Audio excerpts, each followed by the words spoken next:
Good morning. Welcome back to my channel. I have one client today. Just one.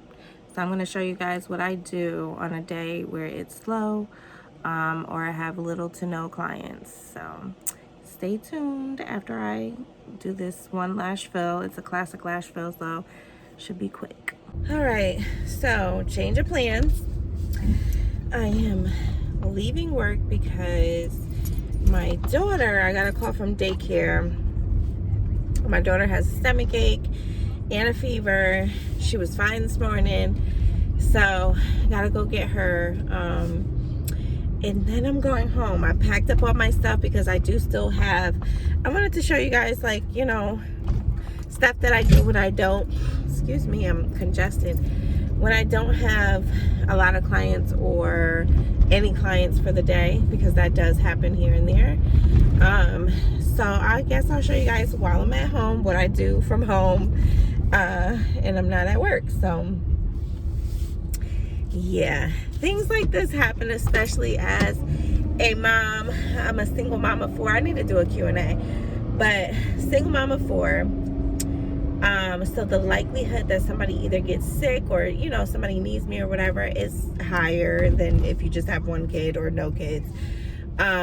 So yeah, you know, so I was able to finish my one client. I actually had 2 clients today. I thought I just had one, but I had 2. Here's another thing that happens is you can overbook yourself. Now, I'm typically a stickler about those one-off like DMs or text messages asking for an appointment. I have to be even more strict about it. I'm not doing it anymore because it is more likely that I will forget to put your appointment in if I do a one-off. I have a booking system for a reason. I pay for it for a reason, and you have to go to the website to book your appointment. Not only because it leaves less room for error, but also because it is a security for me as well. You've left your deposit. You now have secured your appointment. If you don't show up, your deposit becomes mine. And now my time is not wasted either way. And I don't like to waste my client's time either. So I had a client come in at 9:30 who was scheduled for 9:30 via text or DM. I can't remember which. But I was working on my 9 o'clock appointment, and her appointment would have at least been an hour, which it was, about 45 minutes for a fill. And so either way, I would have had to either have her wait in my waiting room, which can be annoying if you're waiting, you know, for a half hour over your scheduled time, or I would have had to reschedule her. But today, either way, that was going to happen because I had to go pick up my daughter. So she's supposed to come in tomorrow at 9:30. I have to make sure I put that in my books tonight. My app was acting up for whatever reason while I was at work. Sorry for the bumpiness. So I couldn't even open it while she was there to reschedule her appointment right then and there. So these are things that can get overwhelming as a business owner. Everything's on you. Everything's on you. Even if it's not on you, like even if it wasn't your fault, everything, excuse me, falls back to you. So I'm a little bit overwhelmed at the moment, but you know, everything happens for a reason. So I'm gonna go get my baby and head home, get her nice and comfortable, and then I will be back on the camera to show you guys what I do for the day. So I'm back home. My daughter's on the couch watching some Ryan's Toys review, and hi mommy, I am sitting at my desk about to try and still get some work done and feel productive for the day. I've got my coffee. So this just sounds like it's wrong, but I used a Starbucks K-Cup and Dunkin' Donuts creamer because that's what I had. And I mean, it tastes good.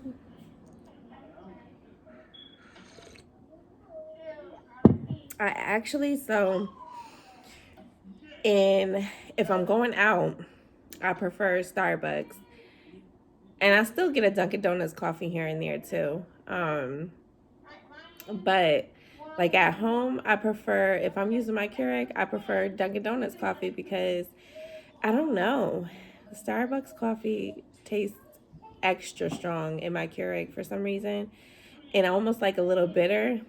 But I only had that in my super coffee left, and that super coffee be having me jittery, okay? Um, so right now on my screen, I actually have a video that I'm waiting to go live in 60 seconds, and it is Sofa Time Talks with Kels. She be having me cracking up, so I'm gonna watch this really quick, and then I will get into my work. But I brought my planners home, my lash artist planner. I'm gonna show y'all this every chance I get. But I brought this home. I also have to send this to another YouTuber that I love. You guys probably know her. Her name is Regé Destiny. I just recently found her maybe like last month, and she has me cracking up all the time too. But I don't know. I enjoy watching her. But anyway, she's also a lash artist. If you guys don't know who she is, she used to go by the Black Brat. She still kind of calls herself that too. But yeah. So I'm gonna send her that and get going. Let's run it back from the very top, y'all. Sopranos, get ready. This is a celebration of life. Yes! Yes! Woo! We miss you, baby JJ. Even though your storyline is yet to come to an end, we don't know what's going on. Your mama has trolled on this internet for 9.5 long months. And we don't know how much more of it. So I'm currently working on my lash training manual. Don't mind this. This is like a template, and I'm like changing the words up and stuff.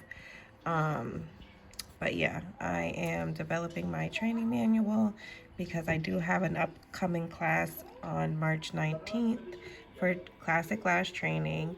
And so today I started my manual. I should have done this a long time ago, but I've already had some of this written up. So yeah, that's what I'm working on right at the moment.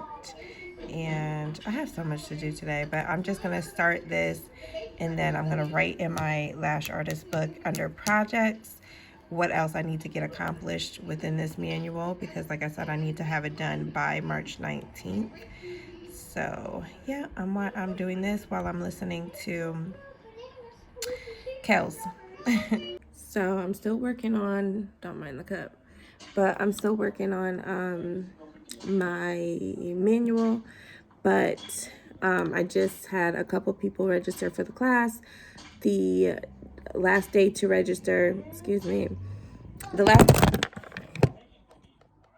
last day to register for class is February 19th. So I got mess all over the place. Last day to register is February 19th. Today is the 17th. So what I want to do is, for those who already have registered and those who are going to register between that time, I am going to write up just a little something detailing like how we're going to go over things once they come to their class, what to expect, what they should and shouldn't bring, how long they could expect the class to last.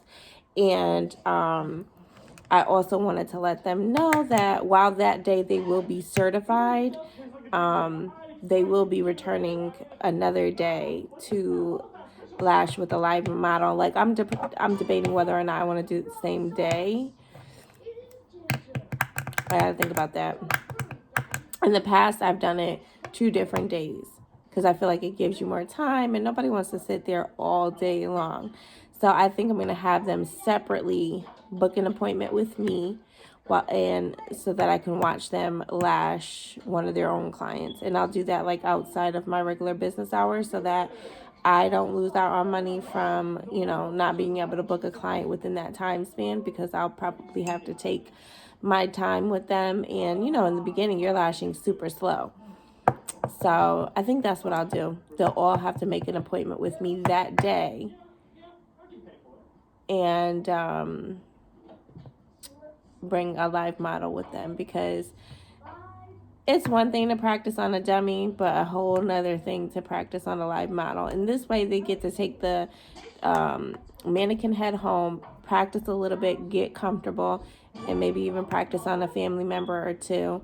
And then we'll go into a live model, and I can go over like what they are doing right and what they might be doing wrong. So that is what I'm working on, and it is 11:17 now. I think the baby went to sleep, so I'm about to go check on her now.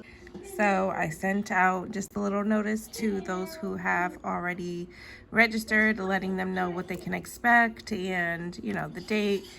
They know the date, but, you know, the time that we're going to be meeting, where we're going to meet, all of the details, basically. And also there are no refunds on deposits, so if anybody does have to cancel or anything like that, their deposit will go towards another date for a lash class, whether it be individual or with a full group.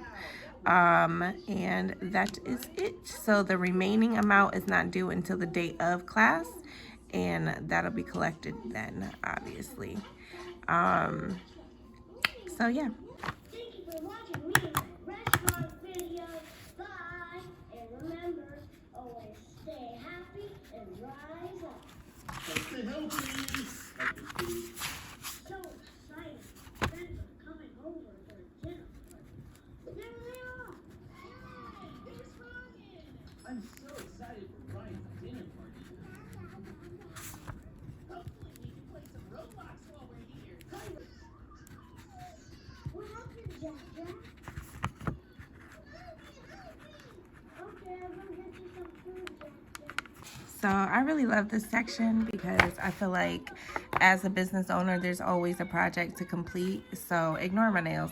But this particular project is going to be associated with my lash class. So this is going to include just drafting up the rest of my lash manual, ordering my lash supplies, and whatever else I need for the lash class. So far what I've have written up is my deadline day, which would obviously be the day of. Me personally, I would have it done before then, but this would be like the last day that I would be able to get anything like situated. And actually I should probably change this to at least the 18th. There's no reason why I should be running around on the 19th at all. Class starts at 2 o'clock. And I want to be able to get into the studio at least by 11, set up and be comfortable. I don't want to have to do any running around.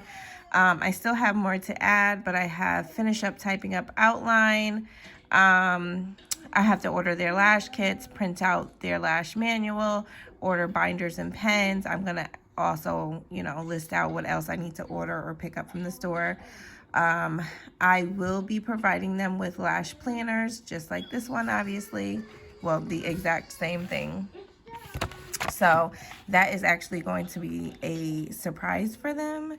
So they'll all get planners. And I'm also doing a raffle. I have something in mind for the raffle. I just wanted it to be something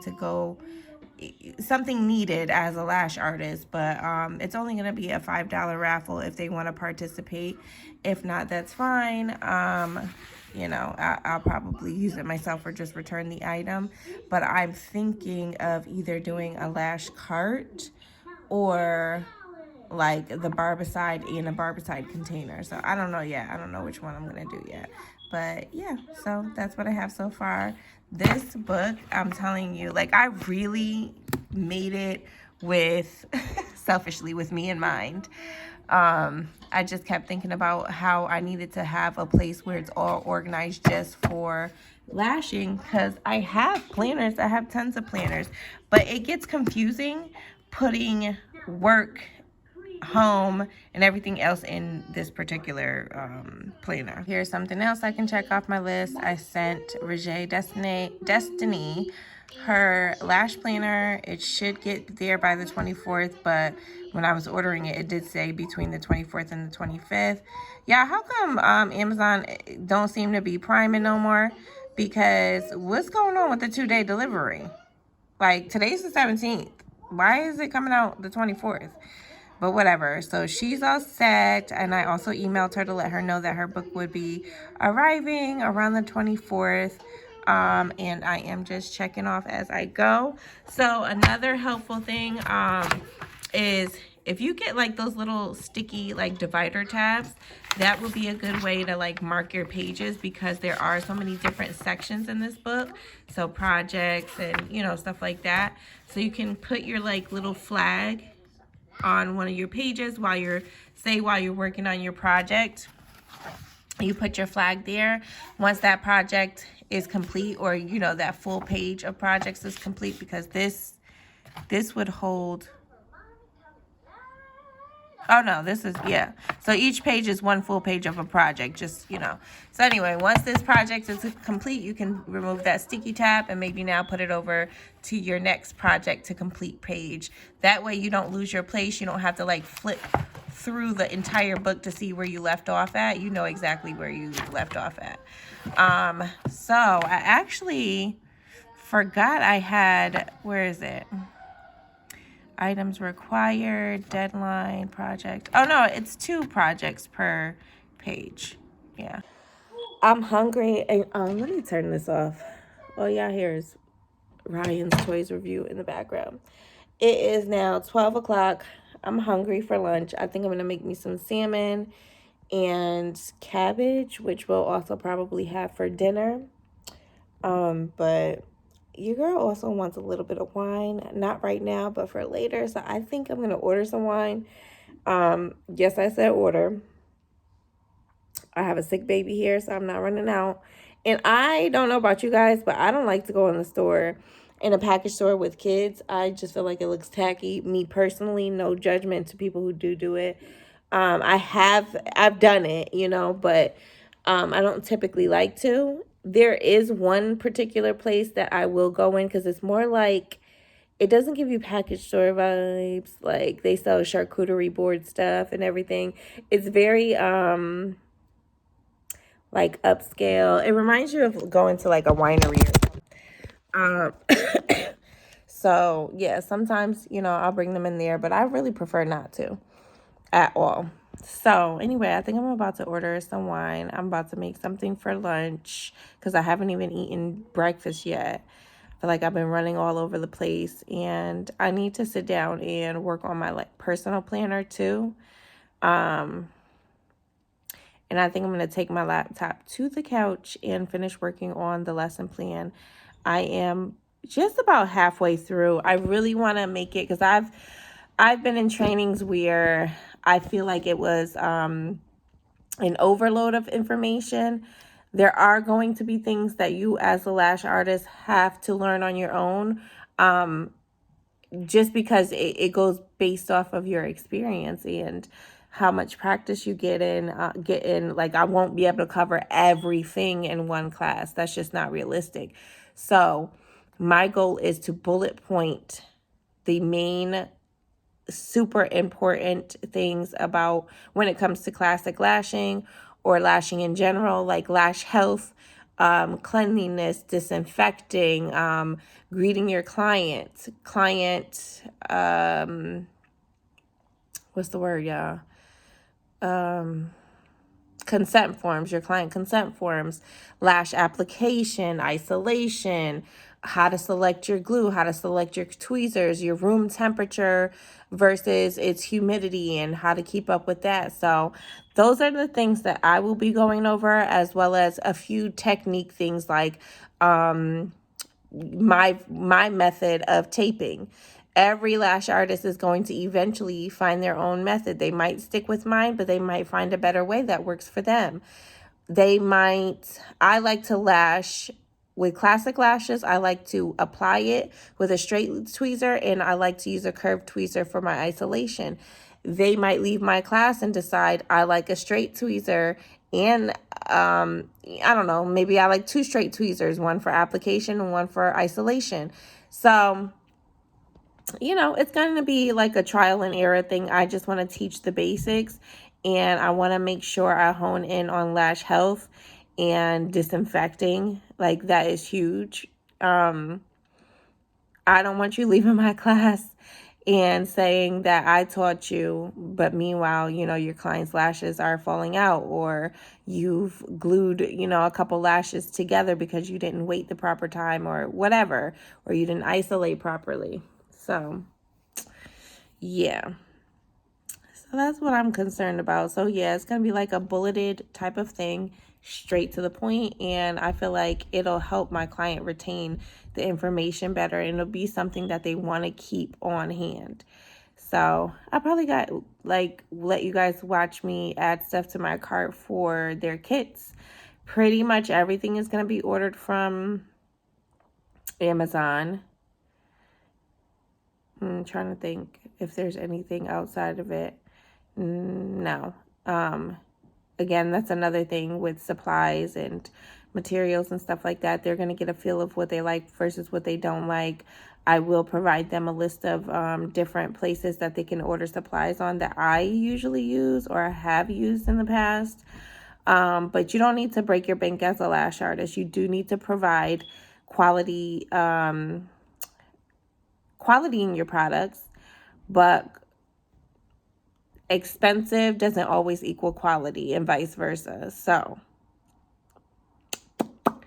say that to say we gonna order some supplies off of Amazon.